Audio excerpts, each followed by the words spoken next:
أعوذ بالله من الشيطان الرجيم. بسم الله الرحمن الرحيم.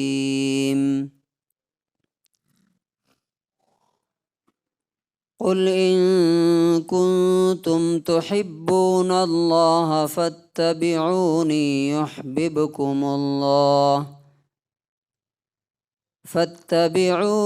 يحببكم الله ويغفر لكم ذنوبكم والله غفور رحیم.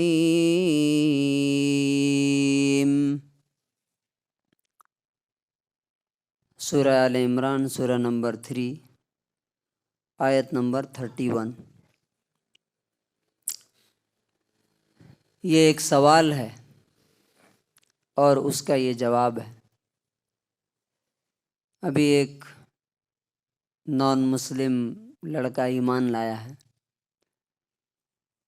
تو دیکھیے، ایمان اگر واقعی سچا ہو تو اس کے دل میں کیا سوال پیدا ہوتا ہے. اس نے پوچھا کہ اللہ تعالیٰ کس طرح کے لوگوں سے محبت کرتا ہے.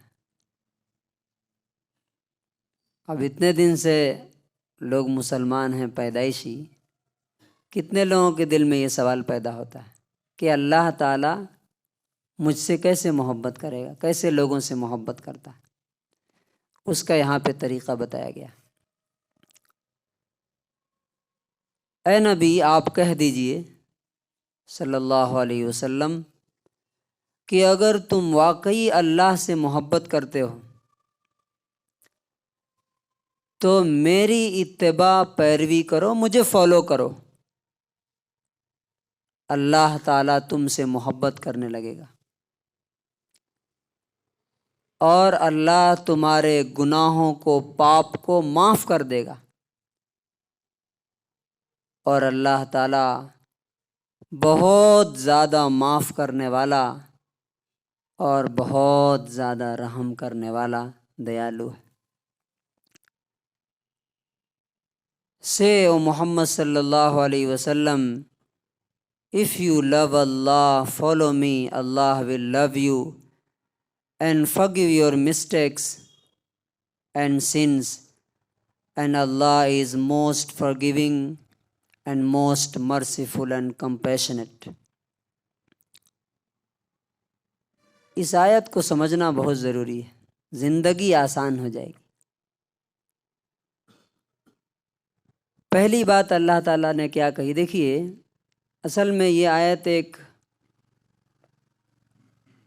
ایک واقعہ، اس کے پیچھے ایک بیک گراؤنڈ ہے. وہ کیا ہے؟ نبی صلی اللہ علیہ وسلم نے جب یہودیوں سے کہا کہ تم مجھ پر ایمان لاؤ، میں آخری نبی ہوں، تو انہوں نے کہا کہ ہم اللہ کے پیارے فیورٹ ہیں، اللہ کے بیٹے ہیں، ہم اللہ سے بہت محبت کرتے ہیں، ہم اللہ سے بہت محبت کرتے ہیں. تو اس کے جواب میں یہ آیت اتری کہ تم اللہ سے محبت کرتے ہو، اس کا صحیح کرائیٹیریا کیا ہے؟ اور آپ سپوز کیجئے کہ میں آپ سے محبت کرتا ہوں لیکن آپ مجھ سے محبت نہ کریں، کیا فائدہ ہوا؟ ہم سب لوگ بولتے ہیں، سارے مسلمان، کہ اللہ سے محبت ہے، اللہ سے محبت ہے، لیکن پہچان کیا ہے؟ کرائیٹیریا کیا ہے؟ کیسے پتہ چلے گا؟ تو اللہ تعالیٰ نے اس میں بتا دیا کہ فالو، اللہ کے رسول کی پیروی کرو، اتباع کرو، فالو کرو، تو اللہ تم سے محبت کرے گا، ورنہ اللہ تمہاری محبت کو ریجیکٹ کر دے گا. قیامت کے دن آدمی اللہ کے سامنے پہنچا، بولا اللہ تعالیٰ مجھے آپ سے بہت محبت ہے، اب پروف دکھاؤ. کیا پروف ہے؟ تو کہا کہ میں نے یہ کام کیا، وہ کام کیا، وہ کام کیا. اللہ تعالیٰ پوچھے گا تم نے میرے رسول کو فالو کیا کیا؟ اب اس کے ایک ایگزامپل سے سمجھیے. حضرت ابو بکر صدیق رضی اللہ عنہ، جب نبی صلی اللہ علیہ وسلم کا انتقال ہو گیا اور لوگوں نے زکوٰۃ دینے سے منع کر دیا، تو سارے صحابہ کہہ رہے تھے کہ حالات بہت خراب ہیں. پورا عرب یہ واپس پھر گیا، ان سے لڑائی کرنا مناسب نہیں ہے۔ پھر نہ نماز تو پڑھ رہے ہیں، اللہ رسول کو تو مانتے ہی ہیں، صرف زکوٰۃ ہی نہیں دے رہے نا۔ حضرت ابو بکر صدیق رضی اللہ عنہ نے کیا کہا؟ کہا کہ خدا کی قسم میں ان سے لڑوں گا، اگر تم میں سے کوئی بھی میرے ساتھ نہیں آیا تو۔ اگر یہ لوگ اونٹ کے ساتھ ساتھ جو رسی زکوٰۃ میں دیتے تھے، رسی باندھ کر کے، اگر وہ رسی بھی نہیں دیں گے تب بھی میں ان سے جنگ کروں گا۔ اور انہوں نے جنگ کی۔ یہ ہے اتباع، رسول کو فالو کرنا، یہ ہوتا ہے۔ دوسری مثال، نبی صلی اللہ علیہ وسلم خطبہ دے رہے تھے، آپ نے کہا کسی کو کہ بیٹھ جاؤ۔ یہ ابو داؤد کی 792 نمبر حدیث ہے۔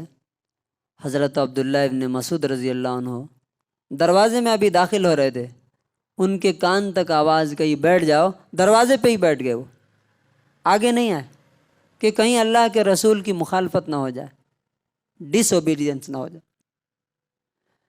نبی صلی اللہ علیہ وسلم نے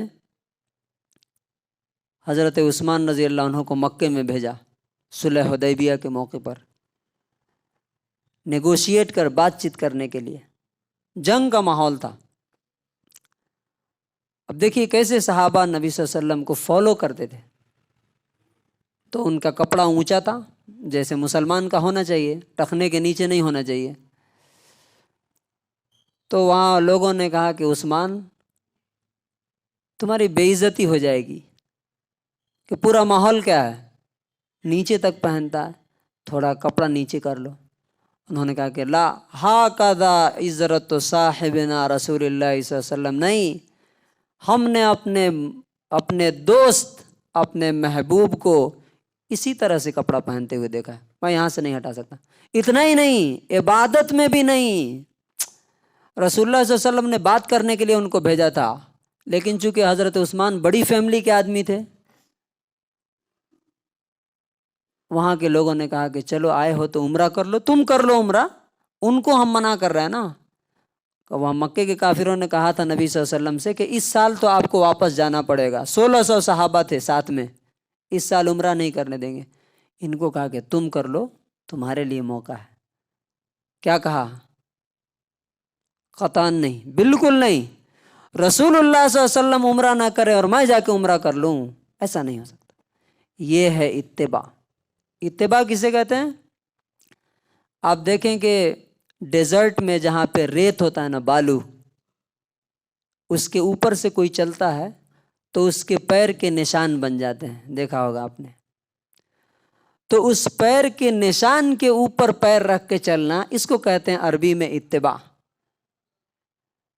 تو اللہ تبارک و تعالیٰ کہتا ہے کہ اگر واقعی تم خدا کی محبت چاہتے ہو تو دیکھو، میری شکل صورت سے لے کر کے میرا گھر، میری تجارت، میری عادتیں اور اخلاق، میری ہر چیز کیا اللہ کے رسول سے میچ کرتی ہے؟ اگر میچ کرتی ہے، ملتی ہے، تب تو واقعی تم اللہ سے محبت کرتے ہو اور اللہ بھی تم سے محبت کرتا ہے۔ لیکن اگر ایسا نہیں ہے تو اللہ تبارک و تعالیٰ کو تمہاری محبت کی ضرورت نہیں، تم جھوٹے ہو۔ کیوں؟ اس لیے کہ انسان جس سے محبت کرتا ہے اس کی بات مانتا ہے، اس کی خواہشات اور ڈیزائرز کو پورا کرتا ہے۔ تو اب ورڈ بائی ورڈ ہم دیکھیں گے کہ اللہ تعالیٰ کیا کہتا ہے۔ قل، آپ کہہ دیجئے، ان کنتم تحبون اللہ، اگر تم اللہ سے محبت کرتے ہو۔ تحبو، محبت کا ورڈ اسی سے بنتا ہے۔ فاتبعونی، اتباع، فاتبعونی، مجھے فالو کرو، میرے پیچھے پیچھے چلو۔ یحببکم اللہ، اللہ تم سے محبت کرنے لگے گا۔ اور دوسرا کام کیا کرے گا؟ وَيَغْفِرْ لَكُمْ ذُنُوبَكُمْ، اللہ تمہارے گناہوں کو معاف کر دے گا۔ اس سے بڑا کیا چاہیے اب انسان کو؟ واللہ غفور الرحیم، اور اللہ تعالیٰ تو ہے ہی بڑا معاف کرنے والا اور انتہائی رحم کرنے والا۔ لیکن کس کے لیے؟ 2 کنڈیشنز ہوں گے تب۔ اللہ کے رسول کی محبت اور ان کی پیروی، یہ دو چیز ہوں گی، ان کے لیے اللہ تعالیٰ معاف کرنے والا اور رحم کرنے والا ہے۔ اور جن کے اندر اللہ کے رسول کی محبت اور ان کی اتباع پیروی فالو نہیں ہوگا، اللہ تبارک و تعالیٰ ان کے لیے معاف کرنے والا نہیں۔ اللہ تعالیٰ سے دعا ہے کہ اللہ تعالیٰ ہمیں بھی رسول اللہ صلی اللہ علیہ وسلم کی سچی محبت عطا فرمائے اور ان کی باتوں پر عمل کرنے کی توفیق نصیب فرمائے۔ سبحان اللہ۔